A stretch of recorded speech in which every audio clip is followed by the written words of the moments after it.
Hello friends, welcome to Radhi's kitchen. நான் உங்கள் இம்மா பேசுகிறேன். இன்னைக்கு நம்ம சேனலில் பேக்கரி ஸ்டைல் வெஜ் சாண்ட்விச் எப்படி செய்கிறது தான் பார்க்க போகிறோம். ஃப்ரெண்ட்ஸ், இது நம்ம ஸ்கூல் விட்டு வர குழந்தைங்களுக்கு ஒரு ஹெல்த்தியான ஈவினிங் ஸ்நாக்ஸாகவும் செஞ்சு கொடுக்கலாம்.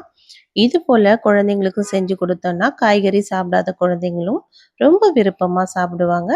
இந்த ரெசிபி எப்படி செய்யலான்னு வீடியோக்குள்ளே போய் பார்க்குறதுக்கு முன்னாடி நம்ம சேனலை இப்போ தான் முதன்முறையாக பார்க்குறீங்கன்னா சப்ஸ்கிரைப் பண்ணிவிட்டு கூட பெல் ஐக்கனையும் கிளிக் பண்ணிவிட்டு பாருங்கள் ஃப்ரெண்ட்ஸ்.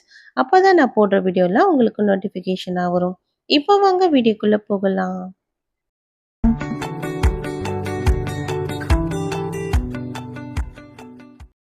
ஃப்ரெண்ட்ஸ், இப்போ நம்ம இந்த சாண்ட்விச் செய்கிறதுக்காக இப்போ நம்ம ஸ்டஃபிங் ரெடி பண்ணிக்கலாம். அதுக்காக ஸ்டவ்வில் ஒரு கடாய் வச்சுட்டு நல்லா சூடாகி வந்ததுக்கப்புறமா இதில் 2 டேபிள் ஸ்பூன் அளவுக்கு எண்ணெய் சேர்த்துக்கலாம்.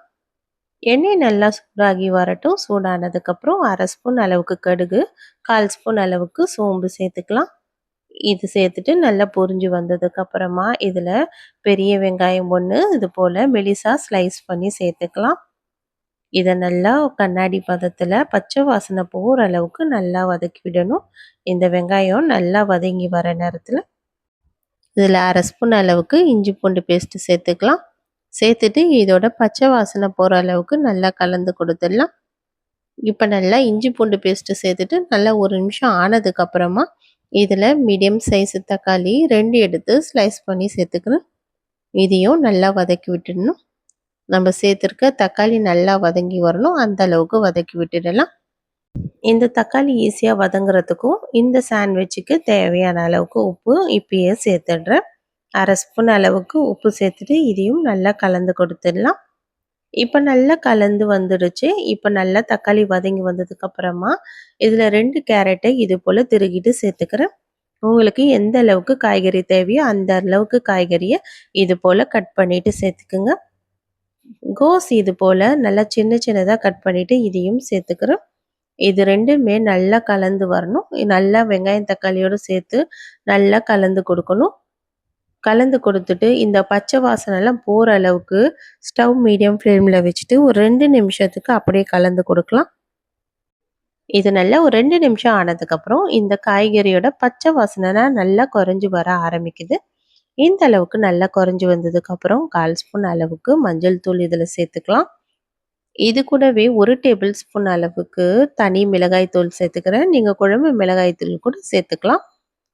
இதை சேர்த்துட்டு இது கூட 1/4 ஸ்பூன் அளவுக்கு மட்டும் கரம் மசாலா சேர்த்துக்கலாம்.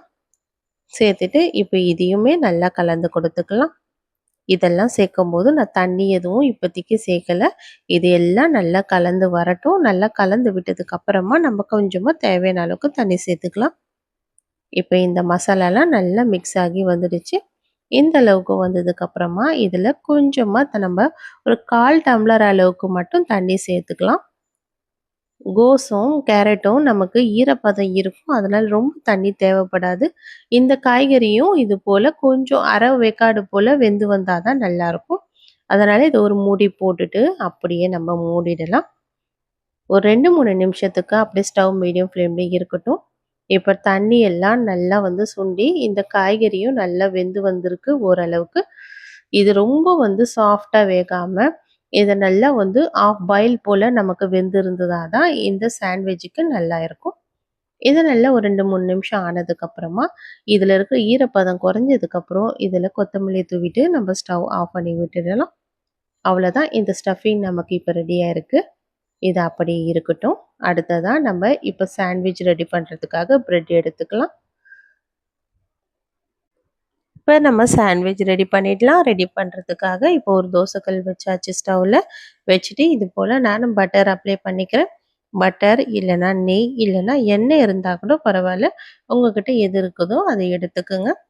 இப்போ நம்ம இந்த பட்டர் நல்லா மெல்ட் ஆகி வந்ததுக்கப்புறம் இது போல் 2 ப்ரெட் எடுத்து கொஞ்சமாக சவந்து வர அளவுக்கு டோஸ்ட் பண்ணி எடுத்துக்கலாம். இதை நல்லா 1 நிமிஷத்துக்கு இது போல் ஸ்டவ்வை லோ ஃப்ளேமில் வச்சுட்டு டோஸ்ட் பண்ணி எடுத்துக்கலாம். இந்த 2 பக்கமும் கொஞ்சம் கலர் மாதிரி வந்ததுக்கப்புறமா இப்போ நமக்கு எந்த அளவுக்கு ஸ்டஃபிங் தேவையோ அந்த அளவுக்கு எடுத்து இந்த ஸ்டஃபிங் எடுத்து உள்ளே வச்சிடலாம். இது போல் வச்சுட்டு நல்லா ஃபுல்லாக அப்ளை பண்ணி விட்டுட்டு இப்போது இன்னொரு ப்ரெட் எடுத்து அப்படியே க்ளோஸ் பண்ணி விட்டுடலாம். இந்த பிரெட்டையும் எடுத்து அப்படியே க்ளோஸ் பண்ணி விட்டுட்டு, இத பொறுமையா நல்லா 1 நிமிஷத்துக்கு அப்படியே செவக்க வச்சு எடுத்துக்கலாம். இந்த ஸ்டஃபிங் உள்ள வச்சுட்டு செவக்க வைக்கும்போது, ஸ்டவ் லோ ஃப்ளேம்ல வச்சுட்டு, இத சுத்தி பட்டர் இல்லன்னா நெய் அப்ளை பண்ணிட்டு, நம்ம இத பொறுமையா திருப்பி போட்டுக்கலாம். இது நல்லா 2 பக்கமும் நல்லா செவந்து வந்ததுக்கப்புறமா, இத எடுத்துட்டு அப்படியே சர்வ் பண்ணலாம். அவ்வளோதான் டேஸ்டியான பேக்கரி ஸ்டைல் சாண்ட்விச் நமக்கு ரெடி ஆயிடுச்சு. எவ்வளோ சுலபமான ரெசிபி இல்ல ஃப்ரெண்ட்ஸ். கண்டிப்பா ட்ரை பண்ணி பாருங்க. ட்ரை பண்ணி பார்த்துட்டு எப்படி இருக்குன்னு எனக்கு மறக்காம கமெண்ட் பண்ணுங்க. இந்த வீடியோ பிடிச்சிருந்தா லைக் பண்ணுங்க. மறக்காம நம்ம ரதிஸ் கிச்சனையும் சப்ஸ்கிரைப் பண்ணிடுங்க. Thank you.